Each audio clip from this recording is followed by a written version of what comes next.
pastime. Yeah, I think they're together. Hey, fresh off of calling Nick a peasant, it's not a pheasant. I'm sorry, call him a peasant, not a pheasant. Just want to clarify. KD has moved on to bigger fish. Started Monday with Barkley calling Durant a bus rider on the Warriors titles teams. Durant responded yesterday, posting these 4 images of Chuck in his playing days, captioned, the Philly one, where would Chuck be without the big homies? Well, last night, Chuck responded by straight up getting onto a bus and leaving the Turner Studios. So, that's where we are in the saga of KD versus Barkley. Yeah. Nick, do you think Barkley's criticism of KD is fair? Yes. And Barkley knows it because he dealt with it. Listen, Durant, very interesting picture choices by Durant because he didn't choose the time in Barkley's career where he was the unquestioned bus driver and the best team he was on, Phoenix. So, listen, I want to talk a little Barkley and then bigger picture here, Brew. Because Charles Barkley in 1993, with the best team he was ever on, to get to the NBA Finals, threw up, go look it up, kiddos, of 44-24 in a Game 7 to make the NBA Finals. In those NBA Finals, he averaged 27, 13, and 6, and they lost in 6 on a last-second shot. And guess what? He got criticized for not doing enough and for not closing out on Paxson. That Paxson shot, Barkley got lost, got blown by, defense collapses, and then, unfortunately, Barkley kind of made the same mistake 4 years later on the Stockton shot against Houston before he ended up, or against Utah once he was with Houston. But at that point, he wasn't the bus driver. So Barkley knows very, very well you can be a great player, and with that comes great expectations, and even if you have great accomplishments, if you don't get it done, you get criticized. But Barkley's bigger point is the one that I think is undeniable, and it does apply to Durant. Sports are harder the more pressure there is. And Durant, when he was at his absolute best, one could argue, was in the least pressurized situation. When he was with Golden State in those finals as massive favorites. And when Durant has faced the most pressure, with one exception, is when oftentimes he hasn't been his best. Up 3-1 to get back to the finals wasn't great against the Warriors when he was with OKC. This year with Brooklyn, when there's pressure, we got to get out around, not great. Now, last year against Milwaukee, he was exceptional. And he was the bus driver. He was the whole bus at that point in the series, played one of the greatest games of his career. So I'm not sitting here and being like, KD can't handle the pressure. But sports are different when you are the guy, you know you're the guy, and you have that sitting on your shoulders. That's what Barkley is saying, and Barkley is obviously correct about that. Yeah, Nick, I agree with a lot of what you said, and it's fair because let's just keep it real.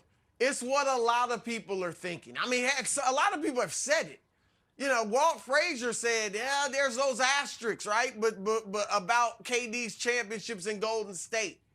And the asterisks are there because he was not the bus driver, all right? And until he is the bus driver somewhere, as he is in Brooklyn, and wins a championship, he's going to have to wear that, all right? Magic Johnson would have had to wear the tragic Johnson reputation had he not come back and won 3 championships.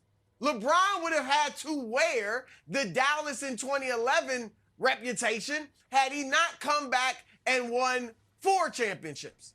And KD, it's not a bad, rep to wear. You won 2 titles. You were finals MVP. But don't walk around like you were the bus driver on that team. You got to go prove you can lead a team to it. Now, I'm not going to say because people think there's a bus driver and then there's passengers. But there are also situations where there are co-pilots. And I will say that Kevin Durant and Steph Curry were the co-pilots of that Golden State team. He wasn't just a passenger. And I do think there's a lot of stars that, if they're catch and shoot stars, could have went to that Golden State team and won those championships just like KD did. They might not have been MVP of the finals, but they could have won. But he was a co-pilot because he was arguably the best player on the team. Steph is the key to that team. Steph sets the tone. He sets the culture of selflessness, of egolessness, of ball movement, all of that, just like Tim Duncan did in San Antonio. But I'll say, Nick, that they were co-pilots, and I'm not going to say KD was like a passenger on that. But here's one thing he has here's one thing he has above Barkley. And I love Barkley, Nick. And I'm glad you brought up those numbers because I don't think a lot of the younger people know how great Barkley was. I like Barkley's game better than KD's, really. I mean, he was phenomenal. All right? But the one thing KD has over him, he did win it with his super team. Now, he had a better super team because they were younger, but Olajuwon, the year before Barkley went to Houston, was 27 and 12. Drexler was 18, 7, and 6. And Barkley himself in Phoenix was 23 and 11. So it's not like, oh, these dudes were walking with canes and they weren't any good anymore. And you said it, Nick. They had a chance to beat Stockton and Malone in the Western Conference Finals, and they lost in 6. And then the next 2 years, they went out in the first round. So that is one thing that KD does have over Barkley, and that he did at least deliver with his super team. And let me just say one thing, Wilds, that in defense of Durant, and this is where Durant, like, listen, I could help him with some of the social media stuff. Some of our contemporary NBA guys, they understandably in their youth spent time playing basketball. Well, I spent a lot of time studying basketball. Barkley joined the Rockets the year after, or 2 years after, the Rockets came back from a 3-1 deficit on Barkley. Barkley, back-to-back years, was up 2-0 and 3-1 on Dream and lost. And then a year after that was all said and done, joined them.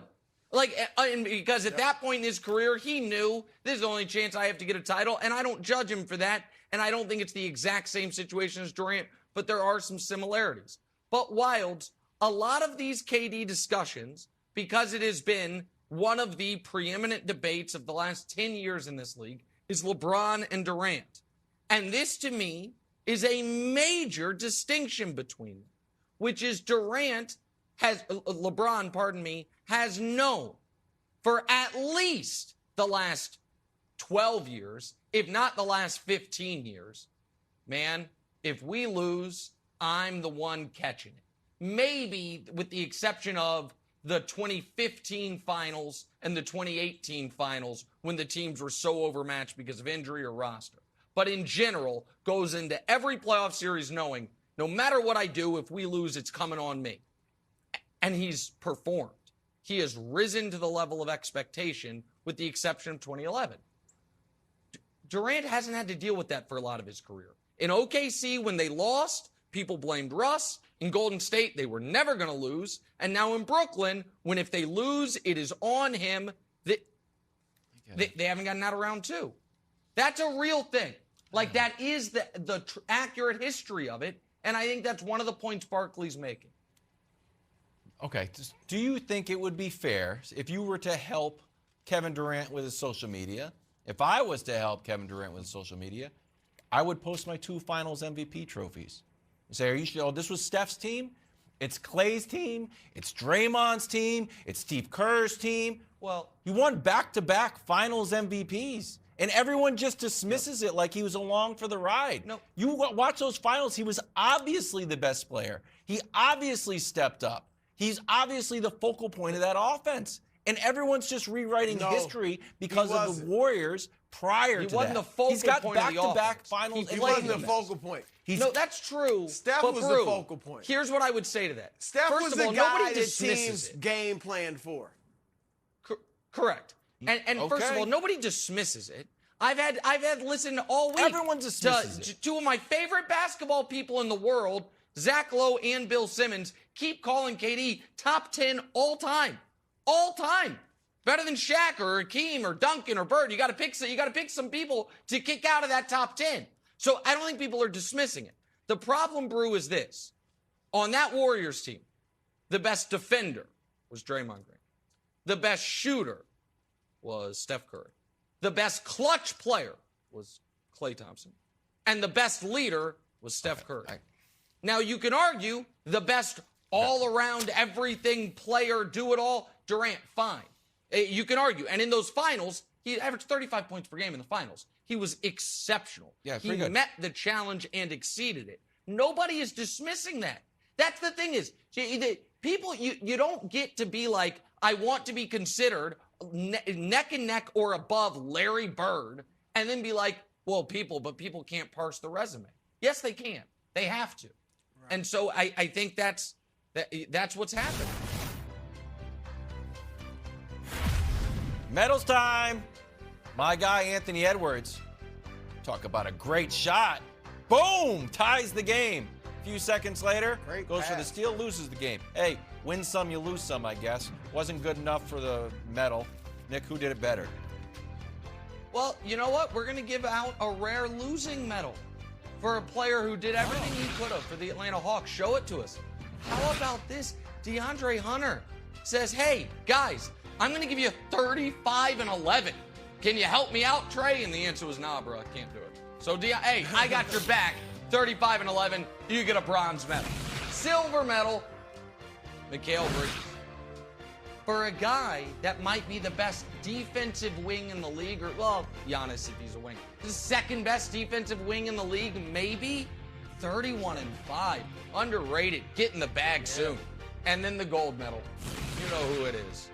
Bro, your guy, America's number one Ja Morant fan, Chris Bruce.